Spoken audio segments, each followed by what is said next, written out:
Emmanuel here with a quick take on economics, talking about trade, development. Hashtag China Square.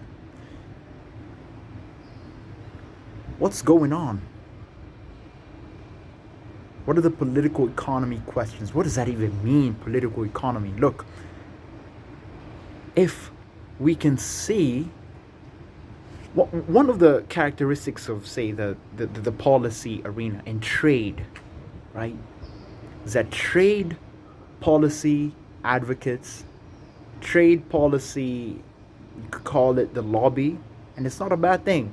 The group of people who are advocating for specific for trade policy, the most organized groups, the wealthiest groups are supporting producers, right?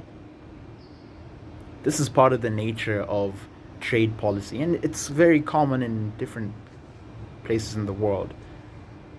One of the questions we should ask ourselves is, where are the advocates for consumer rights? In general, we'll find that in trade policy, they're not as well organized, right? They don't have as much money either. That's just what part of what is going on. And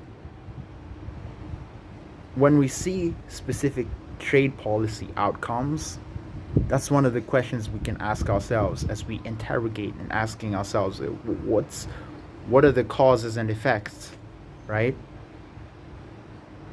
If producers are extremely well organized, they can actually capture the policy making apparatus and actually promote policies that are more conducive to producer welfare than they are to consumer welfare.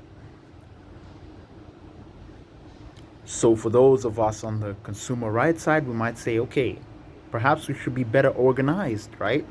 We're not trying to whine and complain, but just understand the reality and then plan and act accordingly. And that includes also getting to the bottom of the issues, debating on evidence, right? That's, at least as I see it, that's what I can see from my little perspective. It's been Emmanuel. Got questions? Cheers.